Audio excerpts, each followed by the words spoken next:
Bonjour, bienvenue sur Jésus veut te guérir. Je me présente, je m'appelle Evelyne et aujourd'hui je vais parler de l'importance de se soumettre à la volonté divine une fois qu'elle est connue. Donc dans la marche chrétienne, Dieu s'attend à ce que ses enfants soient totalement soumis à sa volonté et ce dans chaque domaine de leur vie. Et pour se soumettre à sa volonté, il faut bien la connaître. Autrement, on ne sera obéi à quelque chose qu'on ne connaît pas. Ce qui est sûr, c'est que Dieu parle à ses enfants. Les écrits de la Bible nous montrent clairement que Dieu a parlé par le passé et il parle encore de nos jours. Mais le problème est toujours à notre niveau, c'est de discerner la voix de Dieu parmi tant de voix autour de nous, y compris la nôtre. Donc c'est très important d'être attentif à ce qu'il veut nous révéler. Alors, comment Dieu nous parle? Dieu peut nous parler soit par la parole écrite, c'est-à-dire par la Bible, soit par une pensée, une conviction profonde qui dépousse notre cœur, soit par des visions, soit par des songes, audiblement ou tout simplement par une tierce personne. Bref, comme bon lui semble, dépendamment de la relation que nous avons avec lui. Donc aujourd'hui, je vais continuer mon témoignage afin que nous comprenions combien il est important d'entendre, de discerner la voix de Dieu afin de se soumettre à sa volonté. Et comment aussi cela pourrait nous éviter des prières et des frustrations inutiles. Donc dans un premier temps, je pense qu'il est très important de développer notre relation avec le Seigneur et de savoir comment il nous parle. Dans ma vie, je sais que Dieu me parle certes de plusieurs façons, mais la façon la plus récurrente, c'est par les songes. Donc nous allons lire dans la parole un verset qui montre bien combien Dieu nous aime et combien il désire nous révéler sa volonté. Donc nous allons prendre le livre de Job, chapitre 33, versets 14 à 18, qui dit ceci. Je vais lire. Dieu parle cependant, tantôt d'une manière, tantôt d'une autre, et l'on n'y prend point garde. Il parle pas des songes, pas des visions nocturnes, quand les hommes sont livrés à un profond sommeil, quand ils sont endormis sur leur couche. Alors il leur donne des avertissements et met un sceau à ses instructions, afin de détourner l'homme du mal et de le préserver de l'orgueil, afin de garantir son âme de la fosse et sa vie des coups de glaive. Donc nous voyons bien dans ces versets que notre Dieu parle à ses enfants qui sont endormis. Il peut nous parler, peut nous donner soit des avertissements contenant un sujet précis, soit aussi tout simplement nous donner des instructions concernant des événements qui vont prendre place dans nos vies, dans un futur proche ou lointain.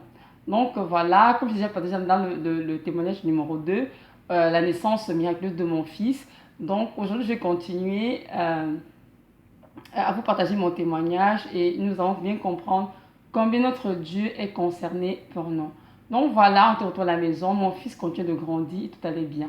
Et au mois de 2009, j'ai eu un rêve dans lequel mon mari envoyait un courriel aux frères et sœurs de l'église que nous fréquentions en ce moment-là pour leur annoncer que nous attendions notre deuxième bébé.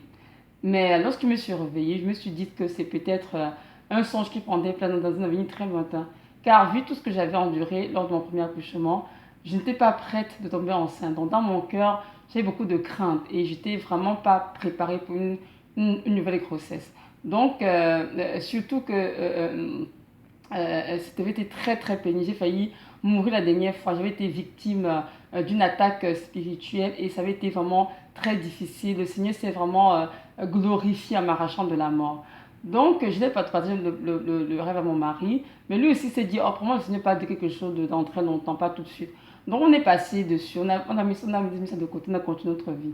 Mais au mois de septembre de la même année, je fais un second songe dans lequel je suis allée à l'hôpital pour une visite de routine et je vois deux médecins en train de m'examiner et on constate ensemble que je suis enceinte. Donc, une fois réveillée, je me dis, Seigneur, encore un bébé, mais qu'est-ce qui se passe avec cet fait de tomber enceinte, de rêve, les rêves qui se répètent. Donc là, je parlais de le rêve à mon époux, il était un peu perplexe. Mais moi, connaissant ma relation avec le Seigneur, je savais bien qu'il voulait me dire quelque chose et qu'il fallait bien que je saisisse ce qu'il voulait dire. Je voulais faire un test de grossesse, mais en même temps, j'étais très réticente car j'avais vraiment peur de savoir le résultat, quoi. Donc j'ai juste décidé de parler de cela avec ma marraine, donc je l'ai appelée et je lui ai fait savoir, connaître des rêves que j'avais eus. Et elle m'a dit, peut-être c'est mieux de faire un test de grossesse pour être fixée au moins pour savoir si le Seigneur annonce un événement futur ou présent. Donc, je l'ai donc écouté, j'ai fait le test et c'était positif. Donc, sous le choc, mon Dieu, tout de suite, j'ai commencé à penser à ma première grossesse, comment elle s'était déroulée, comment ça avait été tellement difficile à l'accouchement, comment j'ai failli mourir. Et donc, tout de suite, j'étais saisi d'une grande crainte, de beaucoup de frayeur. Mais je me suis dit aussitôt, écoute, Evelyne, le Seigneur, il est Dieu, il est grand, il est tout-puissant. C'est lui qui contrôle ta vie tu lui as donné et celui qui prend sur cette vie.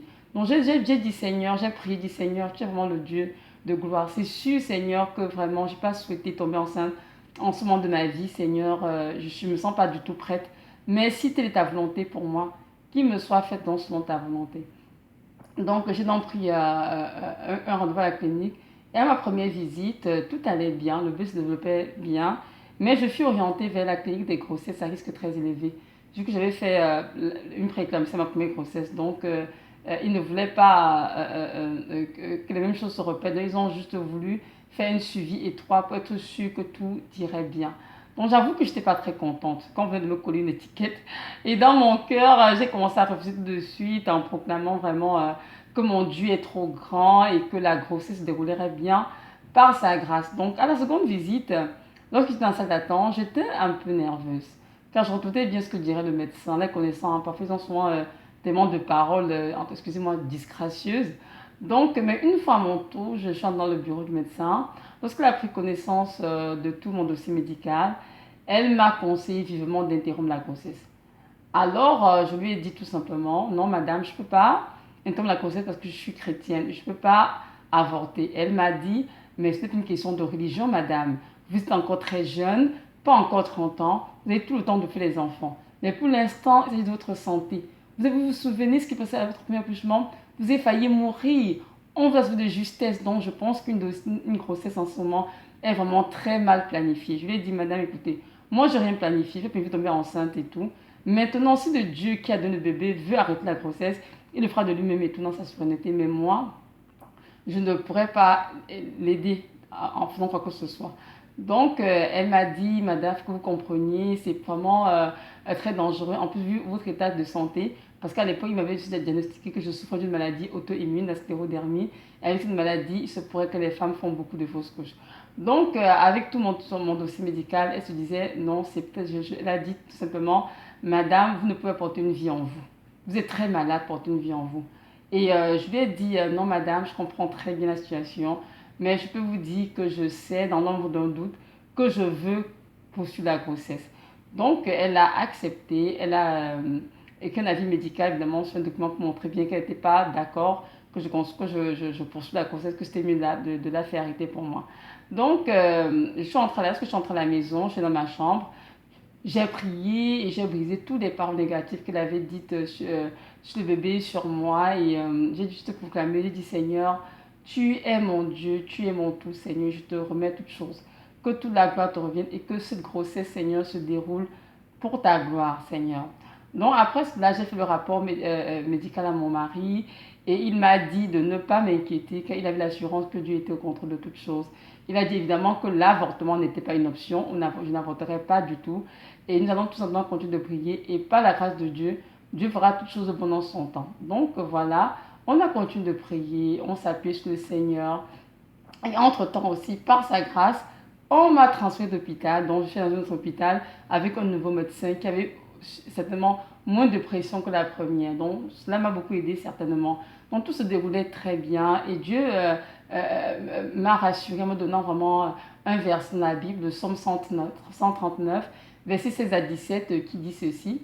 Mon corps n'était point caché devant ta face, lorsque j'ai été fait dans un lieu secret, ici dans les profondeurs de la terre.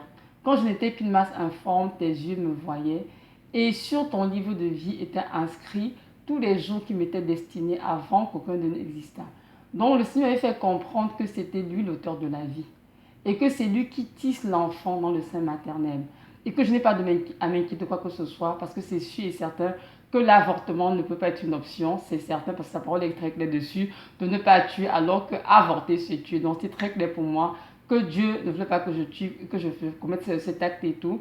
Et en plus de cela, il m'avait parlé par les songes, aussi monté 2 songes, j'étais enceinte, il avait été très clair dessus. Donc moi j'ai compris que c'était vraiment la volonté de Dieu pour moi. Donc ce que j'ai fait, il m'a dit, garde tes yeux fixés sur moi, crois en moi et ne fais-moi confiance, et non au médecin. Ne cède pas à la pression médicale autour de toi, mais fais-moi confiance et tu verras comment je vais me glorifier. Car je tiens ma vie et c'est de cet enfant dans ton sein, dans mes saintes mains. C'est moi qui suis l'auteur de la vie. Donc moi j'ai cru vraiment en Dieu et j'ai donc choisi je me suis résolue vraiment de croire en lui et de vraiment de laisser sa paix vraiment me garder dans sa présence. Donc tout se déroulait très bien. Et un autre jour, je fais un autre songe dans lequel je vois une petite fille de 2 ans, environ 2 ans je crois, et je lui demande dans le rêve de venir prendre son bain. Et lorsque je me suis réveillée, j'ai compris, en tout cas par là, que probablement j'entendais une fille. Mais bon, je l'ai partagé à mon mari. Et là, il s'est souvenu aussi qu'il avait une vision en 2005, juste une année avant notre mariage. Et dans cette vision, il avait vu un écriteau sur lequel il était écrit tu auras une fille que tu appelleras Emmanuel. Donc on s'est dit probablement c'est une fille et en tout cas c'est une fille, elle sera vraiment la bienvenue. Donc voilà, et autour du 5e mois, nous sommes allés faire l'échographie pour déterminer le sexe du bébé. Et lorsque nous sommes dans la salle sur la table, la dame m'a demandé est-ce que vous avez une idée du sexe du bébé. Je lui ai dit je pense que c'est une fille car j'ai vu dans un rêve que c'est une fille. Alors elle se tourna vers moi en souriant et elle a dit félicitations, en effet, c'est une fille et elle va très bien, elle se développe très très bien. Donc nous sommes vraiment très très heureux et on n'a pas cessé de bénir le Seigneur car on a bien compris vraiment qu'il a fait tout cela pour nous rassurer, qu'il est avec nous sur ce chemin, de ne pas s'inquiéter, que nous étions dans sa volonté parfaite, peu importe ce qu'il dit autour de nous. Donc voilà, j'étais vraiment très très content. Donc voilà, en fait, le Seigneur avait ordonné la naissance de ma petite fille et il me l'avait fait savoir par des songes avant même que je sache que j'étais enceinte. Malgré mon état de santé, du fait que les femmes souffrant de maladies auto-immunes ne font que des fausses couches dans la plupart des temps, des grossesses à risque très élevé, la volonté de Dieu était très claire pour moi de ne pas avorter. Car la parole le dit bien de ne pas tuer, alors que tu es avorté, c'est tuer. Donc je n'avais nullement besoin de prier pour savoir si Dieu voulait que j'interrompe la grossesse ou pas. C'était très clair qu'il ne voulait pas que je tourne la grossesse. Il voulait tout simplement que je garde la grossesse, que je me soumette à sa volonté et que je ne cède pas aux pressions médicales. Car c'est lui qui est le grand médecin, ce n'est pas ces médecins-là. Et puis, pendant mon état de santé, je n'avais rien à craindre, je me rassurer. Ce n'est pas à mes maîtrises que tu es guérie. Et j'ai dit oui, ce n'est pas tes maîtrises que j'ai la guérison en moi, Seigneur. Donc, peu importe la vie qui est dans ce corps, peu importe ce qui est dans ce corps, Seigneur, je n'ai rien à craindre car je sais que tu as tout accompli à la croix de Golgotha. Donc, il avait tout orchestré de son trône et j'étais vraiment très contente. Donc, on constate bien à la lumière de mon témoignage que le Seigneur que nous servons n'est pas un Dieu muet et il est parfois très précis. Mais lorsqu'il parle, il s'attend à ce que nous soyons obéissants et ce complètement. C'est sûr que ce n'est pas toujours évident de saisir la voix de Dieu, de discerner sa volonté, mais je pense que si nous approchons de lui avec des cœurs sincères, avec des cœurs purs, il nous parlera certainement car il désire que nous l'obéissions. Alors, pour qu'on lui obéisse, il nous révélera certainement sa volonté. Donc, c'est ça. Merci d'avoir écouté ce témoignage. Mais pour terminer, j'aimerais que tu saches, toi, femme ou jeune fille qui m'écoute en ce moment, peut-être tu portes une grossesse difficile et l'ennemi t'assaille avec des pensées négatives en te disant que tu ne pourras pas arriver à terme ou peut-être même tu fais face à une situation difficile où tu vas devoir choisir, tu vas devoir choisir entre la vie médicale ou bien ce que j'attends de toi ou bien tout simplement entre ta propre chair et la volonté de Dieu. Je te conseillerais, ma soeur, vraiment de prendre le temps de penser à ce que tu veux faire. Car la question est celle-ci. Qui veux-tu croire? Ou bien à qui veux-tu obéir? Au Seigneur Jésus ou au médecin? Ou à toi, Méto? Je t'en prie, ne cède pas la pression autour de toi, quelle qu'elle soit médicale, qu'elle soit charnelle, qu'elle soit familiale. Appuie-toi sur le Seigneur et choisis de croire de toutes tes forces à la parole qu'il t'a donnée dans le lieu secret. Choisis de faire sa volonté, quelle qu'elle soit, quel que soit le prix à payer, et tu réjouiras ainsi son cœur. Il t'aime d'un amour éternel et inconditionnel, il ne t'abandonnera jamais. Que tu sois chrétienne ou pas, là n'est pas la question. Sache que c'est Jésus-Christ qui t'a créé et qui a inscrit sa loi dans ton cœur avant ta naissance. Alors considère les voies par lesquelles tu passes. Car il est écrit dans la parole que les meurtriers n'entreront pas dans le royaume de Dieu, mais que leur part sera dans le feu éternel, là où il y a des pleurs et des grincements dedans. C'est-à-dire le passera en enfer tout simplement. Alors que je crois qu'aucun de nous ne veut aller en enfer et Dieu ne veut pas que nous allions en enfer de toutes les façons. Donc il voudrait que nous choisissions la vie afin de vivre évidemment. Cependant, si tu as commis un avortement pour X ou Y raison de ta vie, que ce soit passé ou présent, Jésus ne te condamne pas non plus évidemment. C'est un Dieu d'amour. Repens-toi seulement de tes péchés et ne le fait plus. Car il est écrit dans la parole que si nous confessons nos péchés, il est juste et bon pour nous les pardonner et pour nous purifier de toute iniquité. Maintenant, si tu ne lui as pas encore donné ta vie, c'est justement le moment de le faire. Il t'aime et soupire après ton âme. Repens-toi de tous tes péchés et donne-lui ta vie afin de recevoir le don gratuit, la vie éternelle. Il n'y a point de salut en notre Dieu que Jésus-Christ de Nazareth. Il est le seul chemin, la vérité et la vie. Il est mort à la croix pour toi. Alors ouvre-lui ton cœur et tu verras que tu as tout à gagner. Maintenant, je vous parlerai de la naissance de ma fille dans la prochaine vidéo que je vous invite d'ailleurs à regarder. Et vous verrez combien le Dieu que nous servons est le Dieu de miracles. Merci.